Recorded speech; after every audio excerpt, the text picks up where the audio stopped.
नमस्कार दोस्तों, नामदेव क्लासेज में आपका स्वागत है।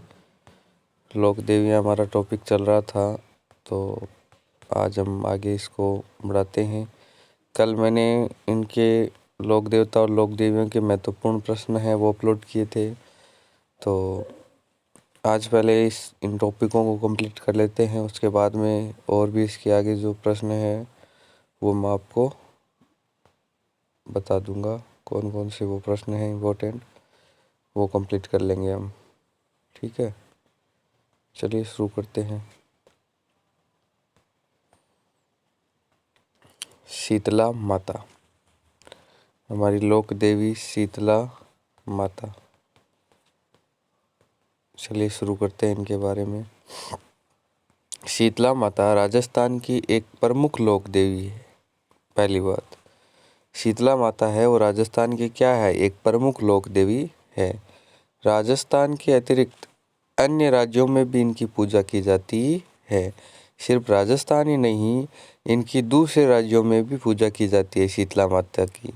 आपको पता है कि ये एकमात्र ऐसी लोक देवी है जिनकी पूजा की जाती है। और आपको पता है बाशुड़ा मनाया जाता है शेडल माता या शीतला माता के नाम से, है ना। एक दिन पहले भोजन मनाया जाता है और उनके नेक्स्ट अगले दिन है वो ठंडा भोजन ही करना पड़ता है। वही माता है ये शीतला माता।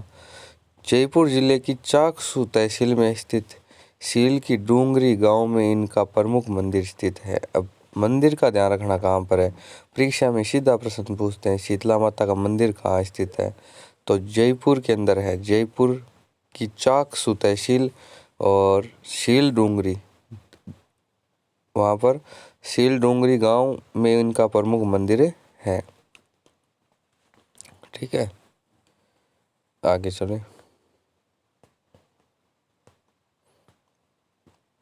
यहाँ चैत्र कृष्ण सप्तमी यानी अष्टमी को शीतला माता का मेला भी लगता है, यानी अष्टमी। अब शीतलाष्टमी मनाई जाती है ना, शीतलाष्टमी, है ना। तो शीतलाष्टमी है वो 8 को मनाई जाती है। चैत्र कृष्ण सप्तमी यानी सत्य को तो इनके मतलब वो बनते हैं और अष्टमी को भोग लगता है। तो अष्टमी के दिन इनके मेला और भरता है जयपुर के अंदर, चाकसू के अंदर शीतला माता का। तो परीक्षा में सीधा पूछ ले शीतला माता का मेला कब भरता है, तो अष्टमी को भरता है।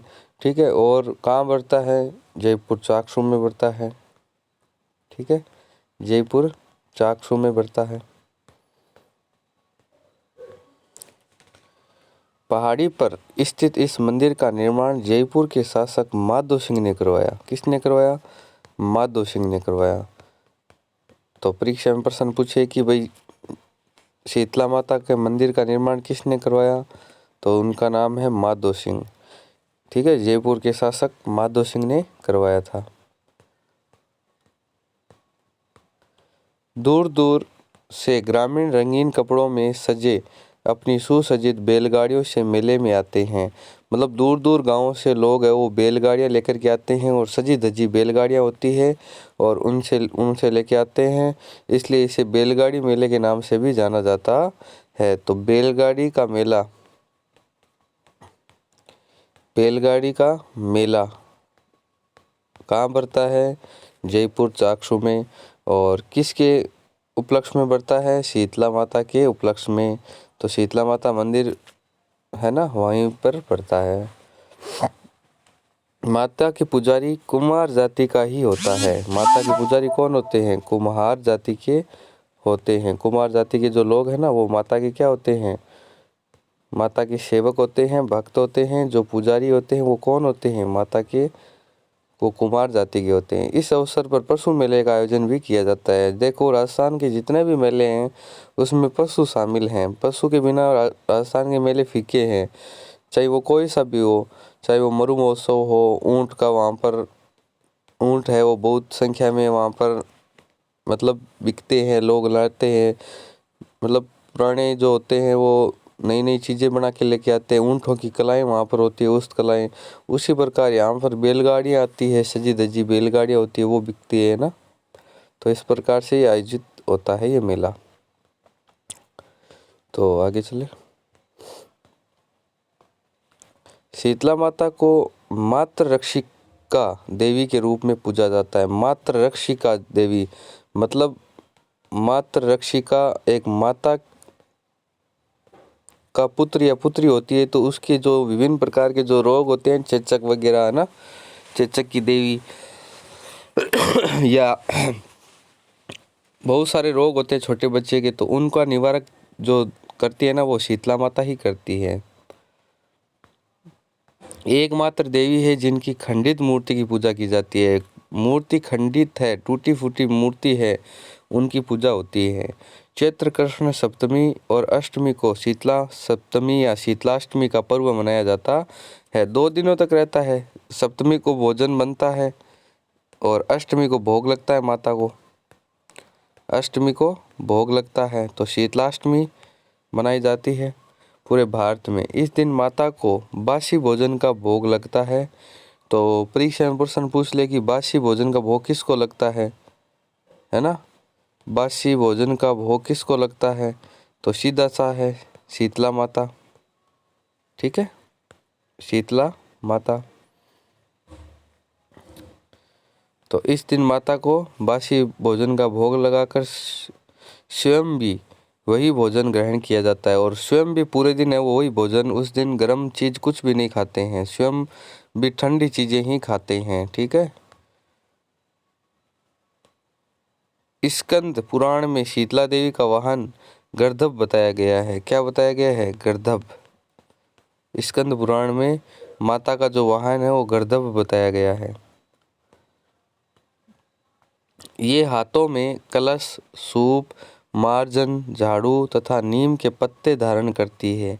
ये हाथों में क्या धारण करती है? कलश, सूप, मार्जन, झाड़ू तथा नीम के पत्ते धारण करती है। इन्हें चेचक आदि कई रोगों की देवी बताया गया है। तो चेचक की देवी कौन? चेचक की देवी कौन? चेचक निवारक देवी कौन? माता शीतला माता। ठीक है। उत्तर भारत में इन्हें महामाई, पश्चिम भारत में माई अनामा और राजस्थान में शेड शीतला शेडल माता के रूप में जाना जाता है। देखो, उत्तर भारत में इनको महामाई, पश्चिम भारत में इनको अनामा, राजस्थान में शीतला माता या शेडल माता के रूप में पूजा जाता है। शीतला माता को बच्चों की संरक्षिका माना जाता है। संरक्षिका क्योंकि छोटे बच्चों की रक्षा करने वाली माता कौन? शीतला माता।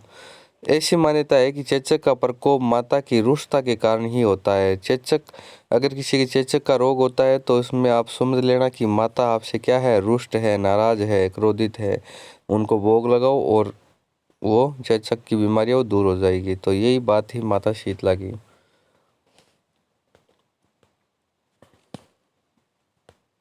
आगे चलते हैं। शीतला माता के संबंध में तथ्य अन्य नाम: मातृ रक्षिका देवी, मातृ रक्षिका देवी। मातृ रक्षिका देवी कौन? शीतला माता। महामाई कौन? महामाई कौन? शीतला माता। शेडल माता कौन? शेडल माता कौन? माता शीतला माता। चेचक रक्षिका या चेचक रक्षक देवी, चेचक रक्षक देवी, चेचक रक्षक देवी शीतला माता। ठीक है, अन्य नाम यही है इनके: मातृ रक्षिका देवी, महामाई, है ना, शेडल माता, चेचक रक्षक देवी। प्रमुख मंदिर है चाक्षु जयपुर में, चाक्षु जयपुर के अंदर प्रमुख मंदिर है। मेला चैत्र कृष्ण सप्तमी और अष्टमी 2 दिन भरता है। तो चैत्र कृष्ण सप्तमी और अष्टमी दोनों दिन मेला भरता है। वाहन इनका गर्दभ यानी गदा है। वाहन क्या है? गदा। शीतला माता का वाहन क्या है? गर्दभ यानी गदा। पुजारी कौन है? कुम्हार जाति के लोग हैं। पुजारी कौन है? कुम्हार।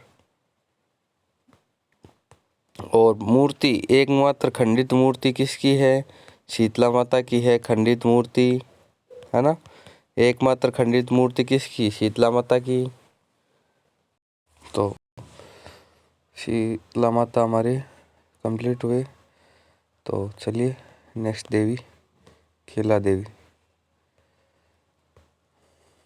केला देवी।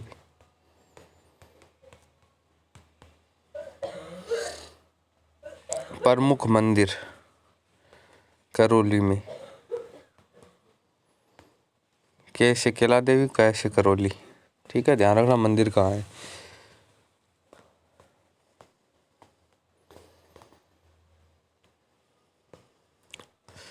केला देवी का मंदिर करौली से 20 किलोमीटर दूर त्रिकूट पर्वत की घाटी में काली सिंध के तट पर स्थित है। तो ध्यान रखना केला देवी का मंदिर कहाँ है, करौली से 20 किलोमीटर। तो ये बात ध्यान रखना आप, ठीक है ना। 20 किलोमीटर दूर है, त्रिकूट पर्वत पर है, त्रिकूट पर्वत। चलिए आगे। इन्हीं करौली की यदुवंशी यादवों की राजवंश की कुल देवी, गुर्जर व मीणाओं की इष्ट देवी माना जाता है। ध्यान रखिए यही चीज, यादवों की कुल देवी, यादवों की कुल देवी कौन, यादवों की कुल देवी कौन, केला देवी। या यदुवंशी यादवों की कुल देवी कौन, केला देवी। और गुर्जर और मीणाओं की इष्ट देवी या आराध्य देवी, गुर्जर और मीणाओं की आराध्य देवी कौन, केला देवी। गुर्जर और मीणाओं की आराध्य देवी कौन, केला देवी। मंदिर के मुख्य कक्ष में केला देवी व चामुंडा देवी की प्रतिमाएं प्रतिष्ठापित है।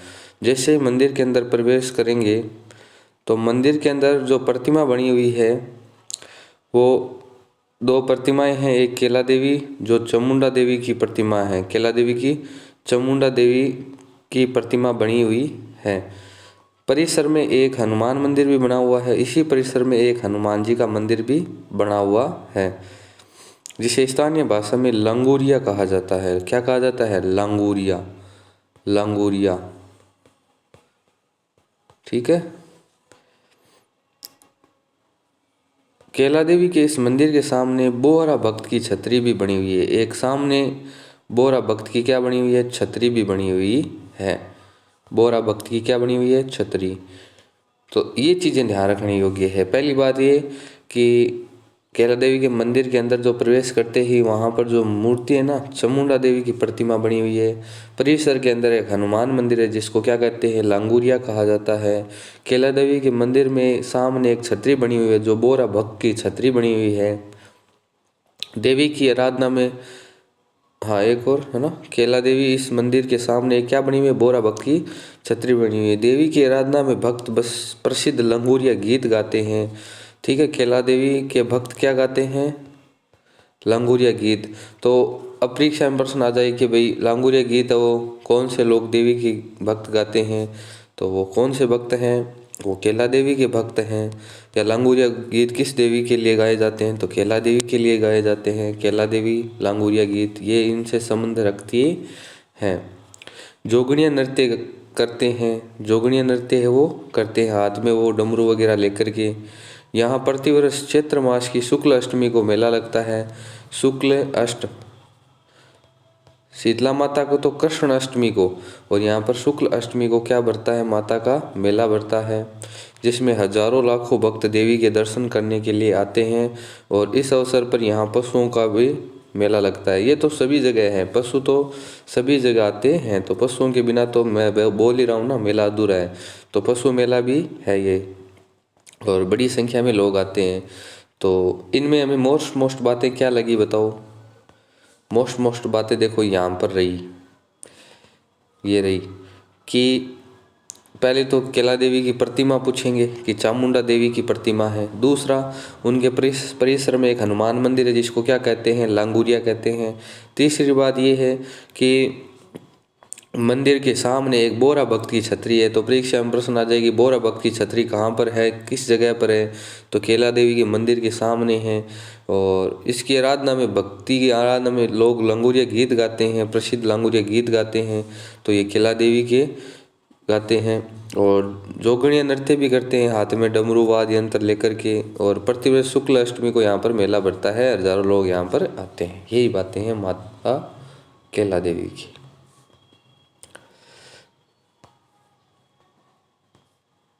थोड़ा सा इनकी पौराणिक कथा के बारे में पढ़ लेते हैं। कैला देवी की पौराणिक कथा, थोड़ा कथा के बारे में जिक्र कर लेते हैं। पौराणिक मान्यताओं के अनुसार जब कंस ने वासुदेव व देवकी को कारागार में डाल दिया था, तब देवकी ने कारागार में ही एक पुत्री को जन्म दिया था। ध्यान से सुनना इस बात को। पौराणिक मान्यता है, आपको पता है कि जब कंस ने वासुदेव व देवकी को कारावास में डाला था, यानी श्री कृष्ण के मामा ने, तो उस समय देवकी ने कारागार में एक पुत्री को क्या दिया था, जन्म दिया था। जब कंस ने उस नवजात कन्या को मारने का प्रयास किया तो वह उसके हाथ से छूटकर आकाश की ओर उड़ गई थी। याद है कुछ, है ना? जब कंस ने उस पर नवजात कन्या को मारने का प्रयास किया तो वह उसके हाथ से छूटकर कहाँ चली गई, आकाश में चली गई। माना जाता है कि जब वह कन्या भूमंडल पर अवतरित हुई तो करौली के त्रिकुट पर्वत पर कैला देवी के नाम से प्रसिद्ध हुई थी। दोबारा बात सुनो इसको। माना जाता है कि जब वह कन्या भूमंडल पर अवतरित हुई थी, उस समय करौली की त्रिकुट पहाड़ी पर कैला देवी के रूप में वो पहले प्रसिद्ध हुई थी। इन्हें ही श्री कृष्ण की बहन अथवा हनुमान जी की माता माना जाता है। दोबारा बात ये बहुत गौर से सुनना। कैला देवी को ही श्री कृष्ण की बहन और हनुमान जी की माता के रूप में माना जाता है, कैला देवी, है ना? क्योंकि वहाँ पर इनका जन्म हुआ था त्रिकुट पहाड़ी पर, और उन्हीं का रूप श्री कृष्ण की बहन के रूप में, है ना? आगे बात समझ में? हाँ, ये पौराणिक कथा है। अब देखो कितनी सत्य है नहीं है, वो पौराणिक कथा के ऊपर डिपेंड करता है। चलिए आगे। नेक्स्ट माता हमारी स्वांगिया माता। ठीक है, स्वांगिया माता।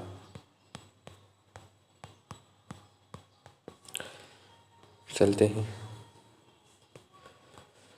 स्वांगिया माता जैसलमेर के भाटी राजवंश की कुलदेवी है। तो भाटी राजवंश की कुलदेवी कौन? स्वांगिया माता। भाटी राजवंश की कुलदेवी कौन? स्वांगिया माता। इनका मुख्य मंदिर जैसलमेर के भादरिया में स्थित है। स्वांगिया माता का मंदिर कहाँ है? भादरिया, जैसलमेर। भादरिया, जैसलमेर के अंदर। माता का प्रतीक चिन्ह सुगन चिड़ी है। माता का प्रतीक चिन्ह क्या है? सुगन चिड़ी। माता का प्रतीक चिन्ह क्या है? सुगन चिड़ी है। दोबारा इस बात को समझो। पहली बात तो माता स्वांगिया माता जैसलमेर राजवंश की कुलदेवी है। इनका मुख्य मंदिर जैसलमेर भादरिया के अंदर है। माता का प्रतीक चिन्ह है सुगन चिड़ी। जैसलमेर के राज चिन्ह में सुगन चिड़ी के हाथ में मुड़ा हुआ भाला है। मुड़ा हुआ भाला, सॉरी, है ना, मुदा नहीं, मुड़ा हुआ भाला है। इनके आशीर्वाद से ही उत्तर के आक्रमण रुके थे। उत्तर से जितने भी आक्रमण हो रहे थे भारत के, है ना, वो उत्तर वाले आक्रमण है वो इन्हीं के भाले से रुके थे। इसलिए यह उत्तर भड़ किवाड़ भी कही जाती है। इसलिए इन्हें उत्तर भड़ किवाड़ भी कहते हैं। उत्तर भड़ किवाड़ के नाम से कौन सी लोक देवी प्रसिद्ध हैं? स्वांगिया माता। ठीक है, स्वांगिया माता। तो मेन बातें कौन कौन सी है? पहली, भाटी राजवंश की कुलदेवी स्वांगिया माता। इनका मंदिर जैसलमेर के अंदर भादरिया गांव में। इनका प्रतीक चिन्ह सुगन चिड़ी, और सुगन चिड़ी के हाथ में मुड़ा हुआ भाला है। इन्होंने आशीर्वाद दिया था कि उत्तर से जो भी आक्रमण आएंगे वो उनको मैं रोकूंगी। इसलिए यह उत्तर भड़ किवाड़ भी कही जाती है। और बात करें स्वांगिया माता के बारे में,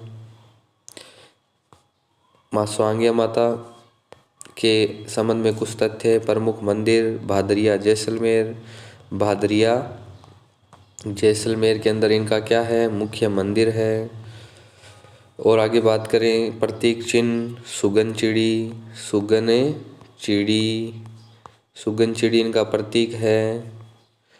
अन्य नाम उत्तर भड़ किवाड़। और इनके बात करें कुलदेवी, जैसलमेर के भाटी राजवंश की कुलदेवी हैं। इतनी बातें थी इनके बारे में, स्वांगिया माता के बारे में। आगे बात करते हैं जमुआई माता। जमुआई माता, जमुआई माता। जमुआई माता ढूंढाड़ के कछवाहा राजवंश की कुलदेवी है। तो जमुआई माता कछुआओं की कुलदेवी, कछवाहा वंश की कुलदेवी कौन? जमुआई माता। कछवाहा वंश की कुलदेवी कौन? जमुआई माता। पहली बात यही ध्यान रखनी है। जमुआ रामगढ़ जयपुर जिला का एक कस्बा है जिसका नाम माता के नाम पर ही रखा गया है। एक जयपुर के अंदर एक कस्बा है जमुआ रामगढ़। जमुआ रामगढ़, ये जमुआ रामगढ़ है वो माता के नाम से ही रखा गया था, ठीक है ना। जो कछुआओं ने रखा था, कछुआ राजवंश ने रखा था नहीं, जमुआई माता यानी जमुआ रामगढ़। रामगढ़ था लेकिन उसको नाम रख दिया जमुआ रामगढ़, ठीक है। तो जमुआ रामगढ़ जयपुर जिले के अंदर आता है कस्बा और माता के नाम से ही इसका नाम रखा था।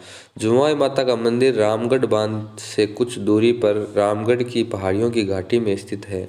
जयपुर के अंदर ही जमुआ रामगढ़ बाग है, वहाँ पर कुछ दूरी में ही रामगढ़ की पहाड़ियाँ हैं। उन पहाड़ियों के ऊपर स्थित ये मंदिर है। इसका पौराणिक नाम जामवंती है। पौराणिक नाम क्या है? जामवंती। इस मंदिर का पौराणिक नाम क्या है? जामवंती। तो आगे इसकी बात करें, इस मंदिर की स्थापना कछवाहा वंश के राजा दुल्हे राय ने की थी। तो दुल्हराय ने इस मंदिर की क्या की थी? स्थापना की थी दुल्हे राय ने। इस मंदिर के गर्भगृह में 3 मूर्तियां विराजमान है। मतलब मंदिर में 3 मूर्तियां विराजमान है। 3 मूर्तियां हैं विराजमान है। कितनी मूर्तियां? 3। पहली मूर्ति गाय के बछड़े के रूप में विराजमान है। दूसरी मूर्ति जमुआई माता जी की है।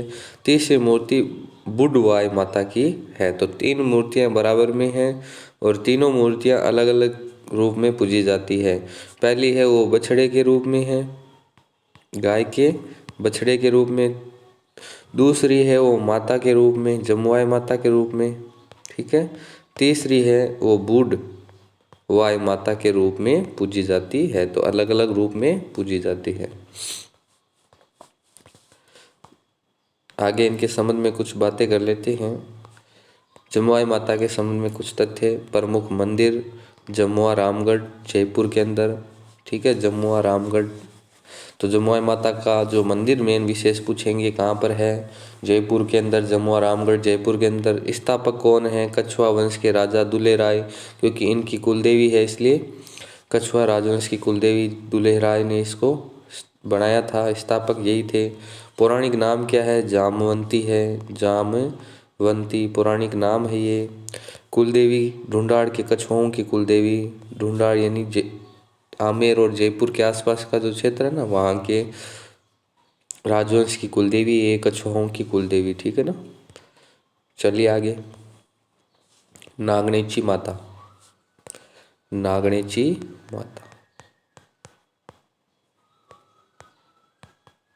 नागणेची माता। इतिहास के अनुसार राठौड़ वंश की कुलदेवी नागणेची माता की मूर्ति राव सिहाजी के पुत्र राव दुहड़जी कनौज से लाए थे। अब बात समझो इसकी। नागणेची माता है, इनकी जो मूर्ति है राठौड़ वंश की कुलदेवी नागणेची माता की मूर्ति राव सिहाजी लेकर आए थे। कहाँ से? अपने पुत्र राव दुहड़जी कनौज से लाए थे ना। हाँ, अब इसको दोबारा समझो चीज को। क्या कह रहे हैं कि सिहाजी के पुत्र, सिहाजी खुद नहीं, सिहाजी के पुत्र राव दुहड़जी कनौज से लाए थे। कहाँ से लाए थे? कनौज से लाए थे, ठीक है। राजस्थान के बाड़मेर जिले में नागाना गांव में मंदिर की स्थापना की थी। नागाना गांव है कहाँ पर? बाड़मेर में। वहाँ इनकी स्थापना की थी नागणेची माता की। नागणेची माता राठौड़ व सोढ़ा राजपूत पुरोहितों की कुलदेवी मानी जाती है। तो राठौड़ों की, कौन से राठौड़ है ये? सोडा राजपूत या सोडा राजपुरोहित इनकी कुलदेवी है ये नागणेची माता। इनकी 18 भुजाओं वाली ये प्रतिमा है, 18 भुजाओं वाली प्रतिमा।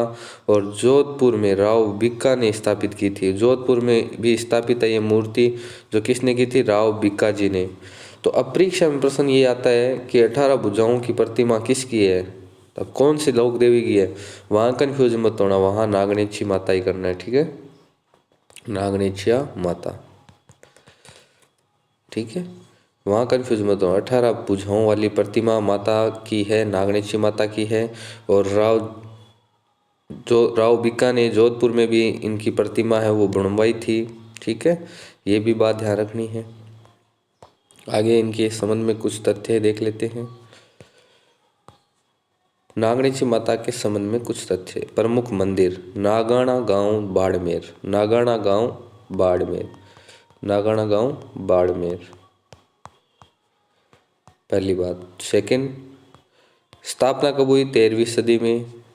स्थापक कौन है? राठौड़ राजा दूहड़ जी, राठौड़ राजा दूहड़ जी। कौन? दूहड़ जी, राठौड़ राजवंश है ये। कुलदेवी किसकी है? मारवाड़ वंश के राठौड़ों की कुलदेवी है, मारवाड़ के राठौड़ वंश की कुलदेवी, राठौड़ वंश की कुलदेवी। कौन से राठौड़ है ये? मारवाड़ के हैं, ठीक है, मारवाड़ के राठौड़ वंश की कुलदेवी। तो आज के इस टॉपिक में हमने 5 लोक देवियों के बारे में पढ़ा है। तो उम्मीद है ये वीडियो आपको पसंद आया होगा। तो ज़्यादा से ज़्यादा शेयर कीजिए और लाइक कीजिए। आपको बहुत बहुत धन्यवाद।